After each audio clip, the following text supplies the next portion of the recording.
The day I found out my husband was leaving me started like any other.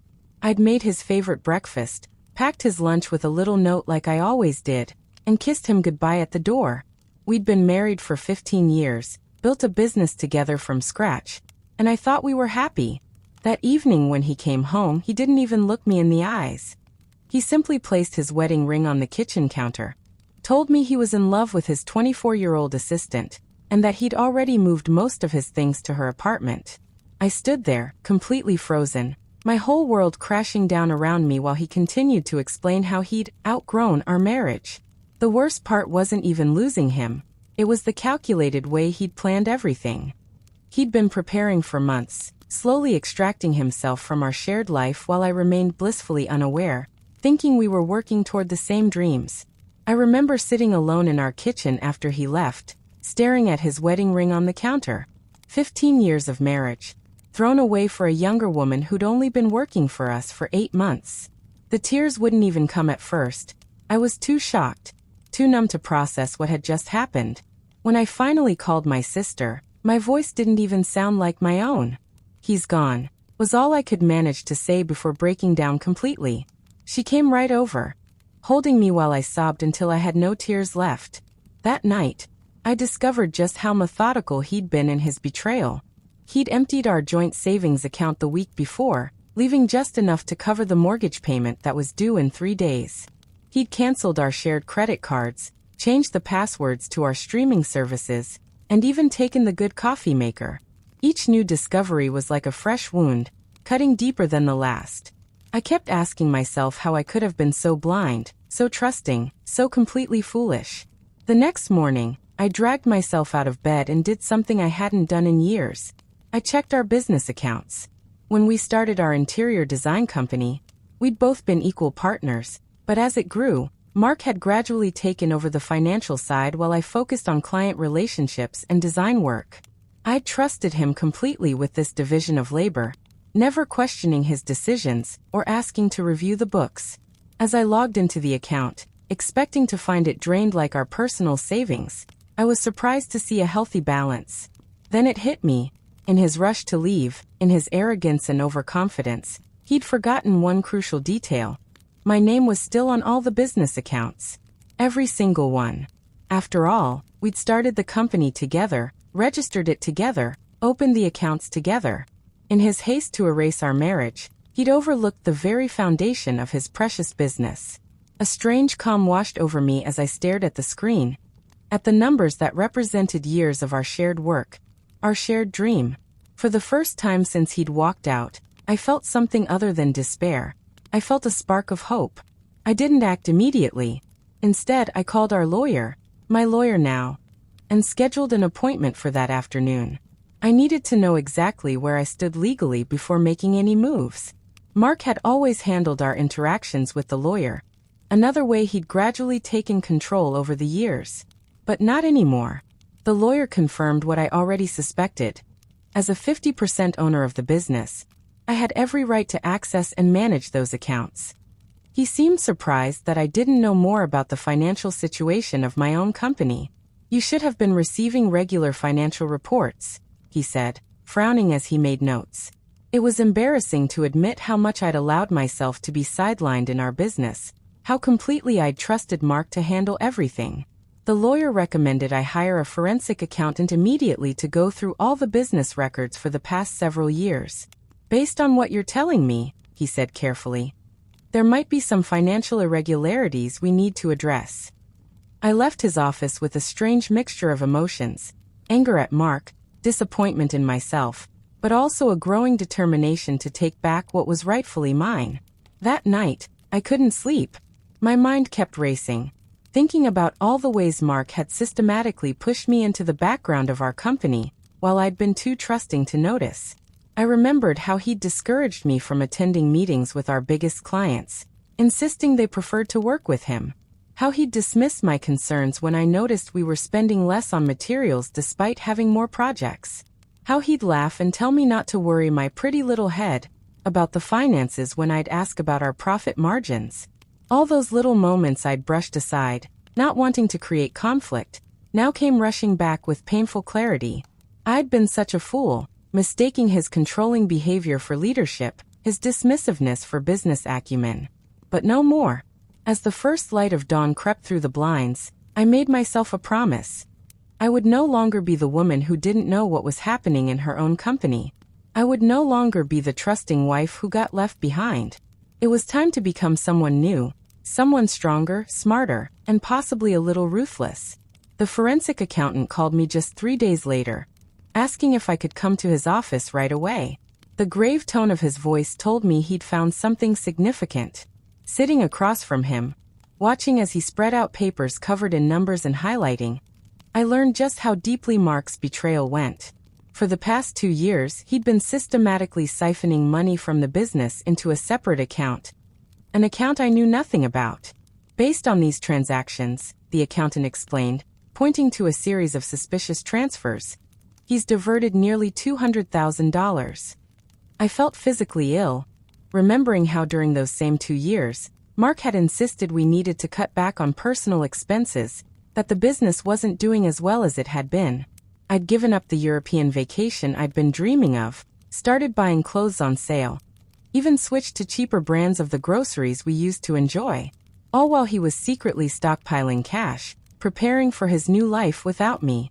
The accountant looked at me sympathetically as I processed this information. The good news, he said, is that these transfers were clearly improper. As a 50% owner who didn't authorize these transactions, you have recourse. He explained that with proper documentation, we could build a case not just for divorce proceedings, but potentially for civil or even criminal charges related to business fraud. I left the accountant's office in a daze, walking aimlessly through downtown as I tried to process everything I'd learned. My phone buzzed in my purse, a text from Mark. "Need you to sign some papers," it read. "We'll drop them by tomorrow. Just routine business stuff."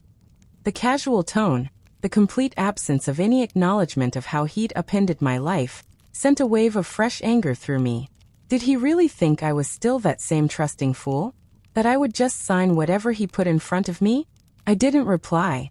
Instead, I called my lawyer again and forwarded the text. We agreed that Mark was likely trying to get me to sign documents that would remove me from the business, probably with some small settlement.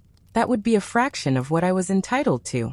The lawyer advised me not to respond, and to make sure I wasn't home when Mark came by.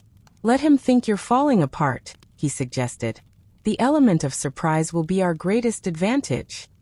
For the first time in days, I felt a smile spread across my face. Mark had always underestimated me, treated me like I was just the pretty face of our company while he was the brains. He was about to discover just how wrong he'd been. The next day, instead of waiting at home for Mark to drop off his papers, I went to our company office. I hadn't been there since before he left, partly because I couldn't bear to face our employees knowing my marriage had fallen apart, but mostly because I'd felt like Mark had claimed that space as his territory. Walking through those doors felt like stepping into another life. Conversations stopped as I passed, sympathetic glances and curious whispers following in my wake. I held my head high as I made my way to my old office, which I was relieved to find untouched. Mark had always had the larger corner office, of course. I settled behind my desk, logged into the company system with the password the IT department had helped me reset, and began methodically going through every file, every contract, every client communication from the past year. Hours passed as I absorbed information that should never have been withheld from me, building a mental map of exactly what had been happening in my own company. By late afternoon, I had filled an entire legal pad with notes and questions. I was just about to leave when Mark's assistant, not the one he was sleeping with, she'd apparently been promoted to girlfriend status, knocked tentatively on my door. "Mr. Wilson didn't know you'd be in today," she said, clearly uncomfortable. I smiled warmly, remembering that this young woman had always been kind to me. "I've decided to take a more active role in the company again," I replied simply. "Would you mind scheduling a full staff meeting for tomorrow morning? There are some changes I'd like to discuss with everyone." The look of panic that crossed her face was almost comical. I knew she'd call Mark the moment I was out of sight, and that was exactly what I wanted. That evening, as expected, my phone exploded with texts and calls from Mark. I let them all go to voicemail, listening with grim satisfaction as his messages evolved from confusion to anger to poorly concealed panic. After the sixth call, I finally answered. "Hello, Mark," I said, keeping my voice calm and pleasant, as if I were speaking to a slightly annoying client. He immediately launched into a tirade about how I was interfering in the business, how I needed to stay in my lane, and wait for him to sort things out. I let him rant until he ran out of steam. "Are you finished?" I asked when he finally paused for breath. "Because I have a few things to say." I could almost hear him rolling his eyes, preparing for what he probably expected to be a tearful plea or an emotional outburst. Instead, I outlined in precise detail what the forensic accountant had discovered, what our lawyer had advised, and exactly what legal consequences he was potentially facing. "So," I concluded, "unless you want me to take this information to the authorities, I suggest you meet me and my lawyer tomorrow afternoon to discuss how we're going to handle the dissolution of both our marriage and our business partnership." The silence on the other end of the line was deafening. When he finally spoke, his voice had lost all its bluster. "You're bluffing," he said, but he didn't sound convinced. I laughed, a genuine laugh, the first in what felt like ages. "You always did underestimate me, Mark. That was your biggest mistake." I hung up before he could respond, feeling lighter than I had in weeks. The game had changed, and for once, I was the one making the rules. The staff meeting the next morning was brief but effective. I didn't air any dirty laundry or make accusations against Mark. Instead, I simply explained that the company would be undergoing some restructuring, and that as co-founder and equal owner, I would be taking a more active role in all aspects of the business effective immediately. I could see the relief on many faces. Apparently, Mark's management style had become increasingly erratic and demanding over the past year. "My door is open," I told them. "If any of you have concerns or questions about these changes." Several people took me up on that offer throughout the day, sharing insights about projects that were behind schedule, clients who were unhappy, and decisions Mark had made that had created problems within the team. With each conversation, I gained a clearer picture of just how much he had jeopardized our company's reputation and stability in his self-serving quest to extract as much value as possible before leaving. By the time my lawyer called to confirm that Mark had agreed to our meeting, I had compiled enough evidence of mismanagement to strengthen our position considerably. When I shared this new information, my lawyer's response was immediate. "We've got him cornered. He knows it too, or he wouldn't have agreed to meet so quickly." I felt a strange mixture of sadness and triumph. This wasn't how I had imagined my marriage would end, in lawyers' offices with accusations of fraud and betrayal. But it also wasn't the helpless, abandoned victim story Mark had planned for me. I was rewriting the ending on my own terms. The meeting with Mark and his lawyer was scheduled for 3 p.m. in a neutral conference room downtown. I arrived early, wanting to be settled and composed when he walked in. My lawyer arranged the folders of evidence neatly on the table: bank statements, suspicious transactions, client complaints, everything meticulously documented and organized. When Mark finally entered, I barely recognized him. Just 2 weeks had passed since he'd walked out of our home, but he looked like he'd aged years. The confident swagger was gone, replaced by dark circles under his eyes and a nervous energy that manifested in his inability to meet my gaze. His lawyer, a shark-like woman in an expensive suit, immediately tried to take control of the meeting, suggesting that we were all there to find an amicable solution to this unfortunate situation. My lawyer smiled politely and then proceeded to lay out, in excruciating detail, exactly what we had discovered and what legal options we were prepared to pursue if Mark didn't agree to our terms. As the evidence mounted, I watched Mark's face cycle through expressions: disbelief, anger, and finally defeat. When my lawyer mentioned the possibility of criminal charges, Mark's lawyer requested a brief recess to consult with her client. They were gone for nearly 30 minutes. When they returned, Mark looked like a man who had finally realized he was standing on quicksand. His lawyer's tone had changed completely. "My client is prepared to be generous in the settlement," she began, as if Mark were doing me a favor. I couldn't help it. I laughed out loud. "Generous?" I repeated, shaking my head in disbelief. "Let me be very clear about what's happening here. Mark didn't leave me with nothing because he forgot. He deliberately tried to steal what was rightfully mine. He didn't outgrow our marriage. He betrayed every promise he ever made to me, both personally and professionally. My voice remained steady as I looked directly at him for the first time since he'd walked out. I built this company with you. Its success is as much my achievement as it is yours.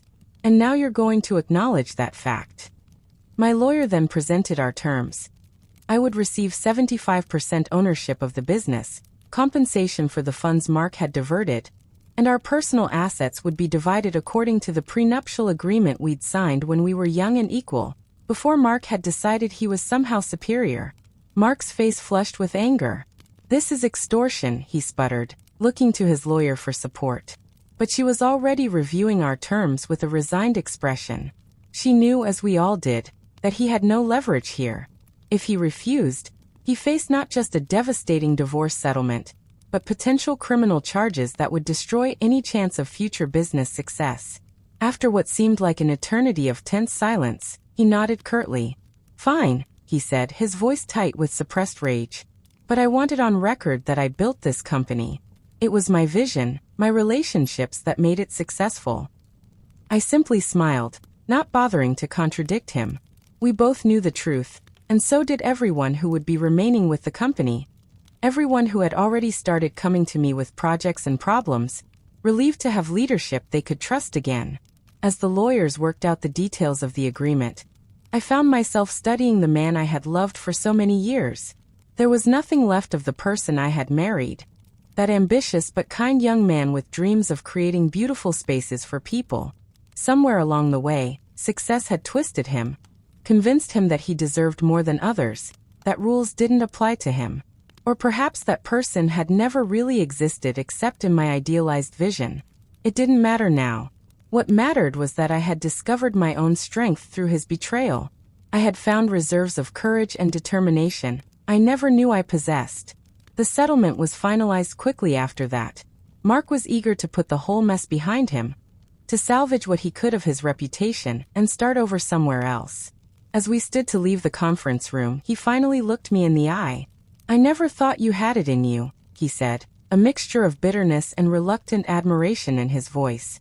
I smiled, gathering my belongings unhurriedly. "That was always your problem, Mark. You never really saw me."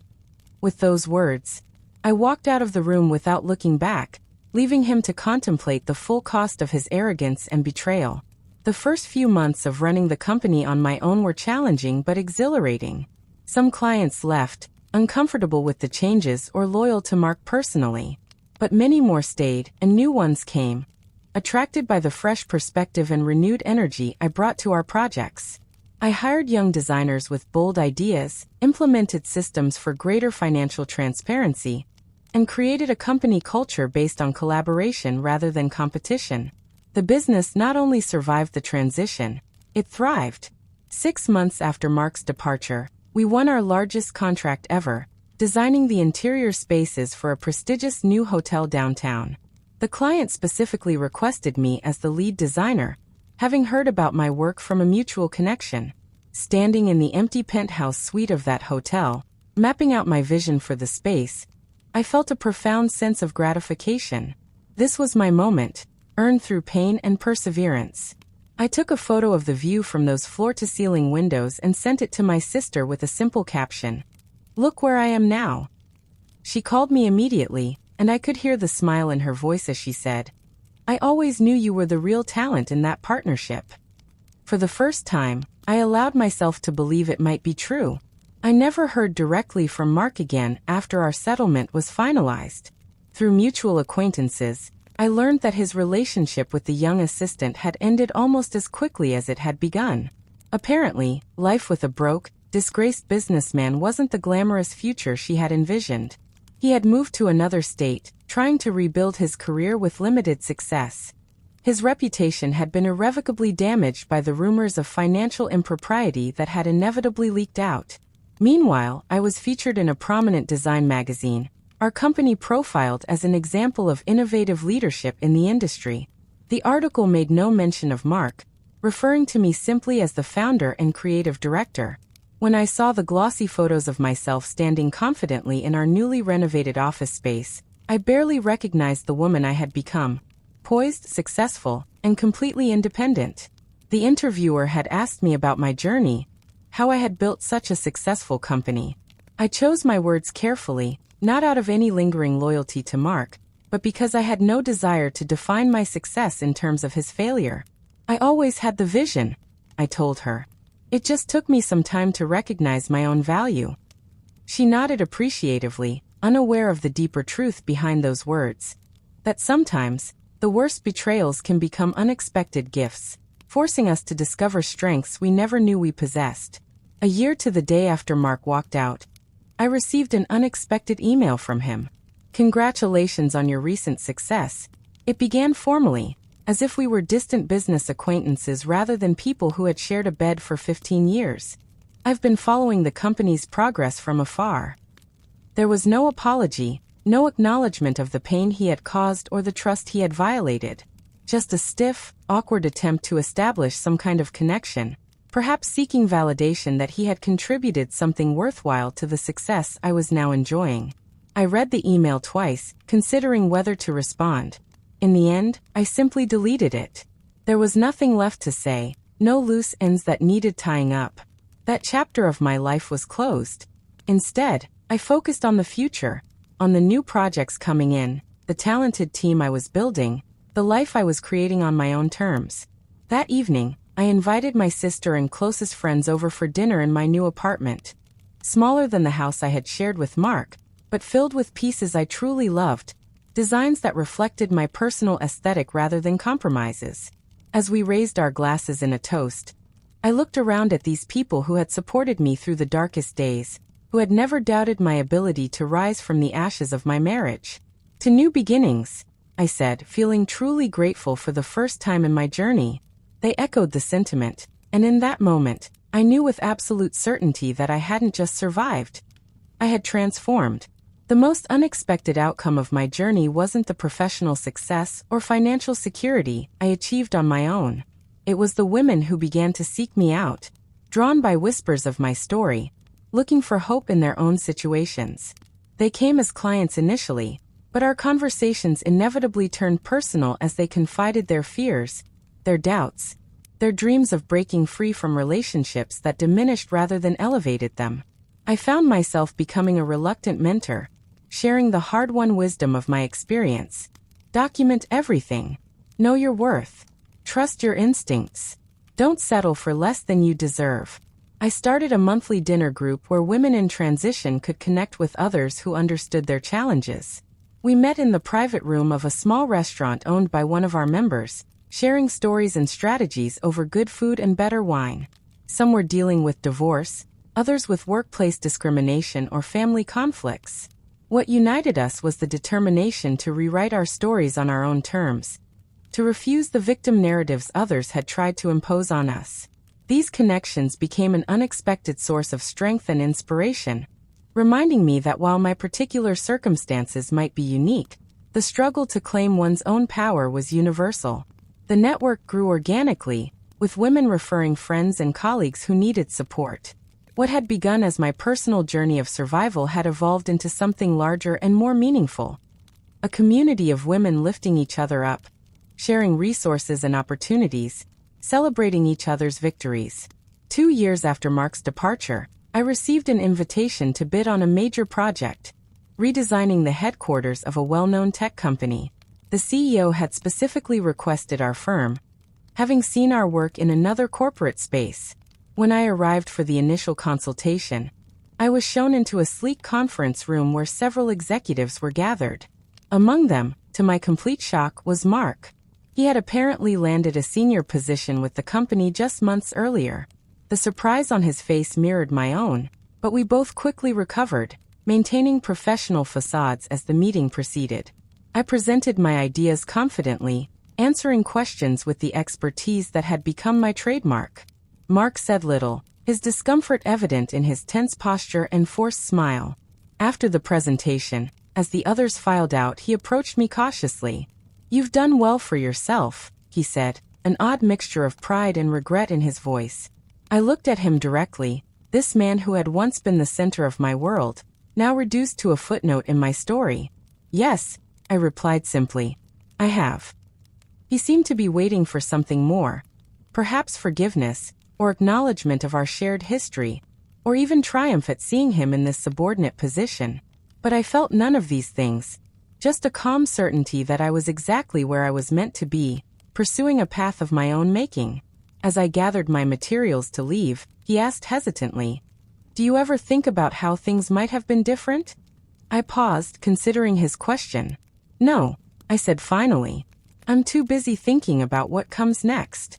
And with that, I walked away, my focus already shifting to the possibilities that lay ahead. I didn't get the contract for the tech company headquarters. I hadn't really expected to after discovering Mark's position there. But strangely, I wasn't disappointed. That brief encounter had given me something far more valuable than a single project. It had shown me how completely I had moved on. There had been a time when seeing Mark would have sent me spiraling into painful memories and regrets. Now he was just someone I used to know, a person whose choices had ultimately led me to a better place. In the weeks that followed, I finalized plans for the company's expansion. We were opening a second office in another city, taking on larger projects than ever before.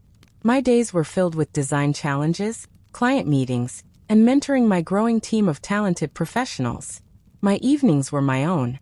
Sometimes spent with friends, sometimes devoted to the small nonprofit I had started to provide interior design services to women's shelters, making those spaces more healing and dignified for their residents.